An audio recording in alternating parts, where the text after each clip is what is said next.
I'm Rock 94.7's Terry Stevens. On Wednesday, June 20th, the guys from Wayland stopped by our studio to talk about what's going on. Yeah, they're on tour. They've got a new album coming out. This is a podcast of that interview. Afternoon, it's Terry Stevens on Rock 94.7. It is my pleasure and privilege to welcome them back to Central Wisconsin. It's been so long since we've seen you guys. Good afternoon. It wasn't that long ago. We made it back. Exactly. They've survived the rigors of the road. Wayland is back in Central Wisconsin. How's it going, fellas? It goes good. Good afternoon. Good to see you, Terry. Now, the last time you guys were here, Mitch, I did a 3 questions interview with you. And my specialty here at Rock 94.7 as the host of Scary Terry's Saturday Nightmare is something called 13 questions. However, this is normally reserved for metal bands, okay? So in order to qualify for this, I either need to hear a death metal growl or a power metal high-pitched wail out of one of you. Who's game? I do a heck of a growl. All right, let's do it. Let's hear it.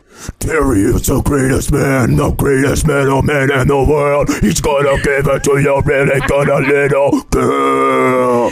Tight. That's awesome. Okay, you know, if that doesn't qualify for 13 questions, I don't know what the hell. Come on, man. Perfect. We're dressed in black here. My question is, though, because the last time I saw you guys, you were all wearing the exact same thing. Now, are you guys rewatching the same outfit, or is it like Batman, where you push a button and it goes shh, and there's nothing but black Wayland outfits? Oh, no, we each have 2 pairs of pants and 3 T-shirts. Seriously, we live out of very tiny little suitcases. They're not very big at all. I wasn't sure if you had like the Wayland cave somewhere where all that stuff was stored. We have the Wayland van. Yeah, that's true. All those outfits are considered our dress clothes. Yes. But you guys look spiffy today, let me tell you. You don't have to lie to me. We're dressed up for you. So did I. I put on my good sweatpants for this interview. So, yeah, we're styling here. Now, when we last spoke, Welcome to My Head was just making its way up the rock music charts. Several months later, it is still getting massive amounts of love from listeners, massive amounts of radio airplay. How does that make you guys feel? It's exciting. First of all, to even have a single on the charts, and then to have this kind of response from fans and people all over the United States, people that hear it for the first time, people that have been listening to it for months.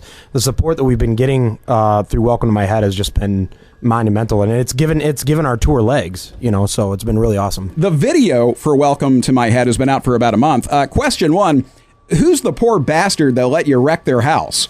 Actually, you guys demolished the place. Our manager, Dupree, we stopped into Atlanta for a day, and Phil was in the shower. We were all hanging out. Jesse... They weren't hanging out with me in the shower. Oh. No. Phil was actually taking a shower in the house. We were hanging out in the studio. Jesse comes in and he's like, come on with me. We're going to go up to this house over here and start filming a video. And I'm like, we're shooting a video? He's like, yeah. Here we go. I got the camera. Here we go. It's his neighbor's house that they bought and hadn't renovated yet. So it was like kind of demolished. They gave the keys to Jesse, and Jesse just took us about 50 yards away to this. It was an abandoned lot and house, Mitch broke all the windows. Dean was punching holes in the wall, and And Jesse looks at me. He goes, all right, Mitch, I don't want you to break any more windows. It's fine if you want to stick your face in the wall or do something like that. That's fine. The holes in the wall is fine, but I don't know if they're going to like kicking out those windows.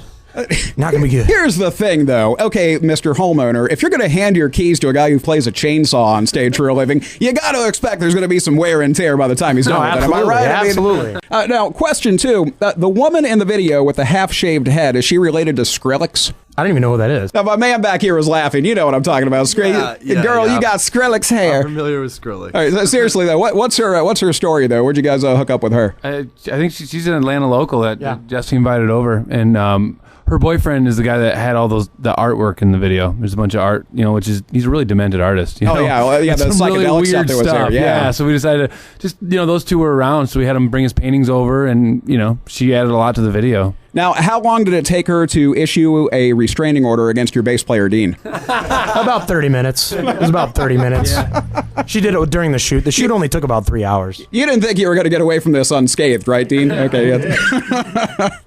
Now, you guys have had your 4-song Welcome to My Head EP out for months now. How far away are we from the full-length album? We are not far at all.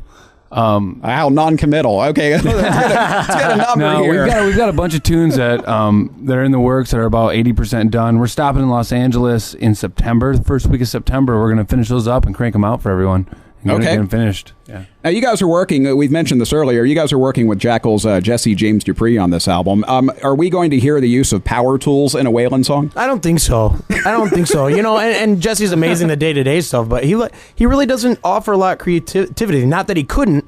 I think he's just doing something different and knows that we are as well. So he just kind of peeks his head in the studio, makes sure that we're working the way that we should, and you know, I don't think that he has any plans to put a power drill into the mix. Well, I, for one, have always enjoyed the tone of a DeWalt belt sander. It's like the Gibson Les Paul of the hardware store. So I mean, I've never heard it, but I guarantee Jesse Dupree could get.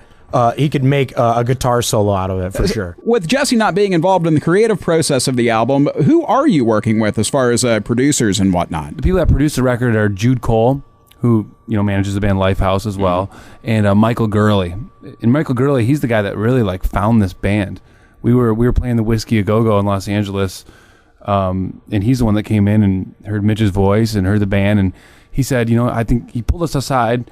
Said, I think you guys have a really great chance, but you need to scratch every single one of your songs and start over. That sounded like it might have been a little humbling. At that time, we had about 25 songs. We were. You don't like this one? Yeah, but what about this one? Let's just riff right here. It's like somebody coming up and telling you, "Hey, that's a nice baby, but it's really ugly." Yeah. You should just drop it off at the orphanage now, drown it in the river, maybe. He said either you guys start fresh or we can't do this. And we blinked an eye for about a second, and then we went for it, and we just started over.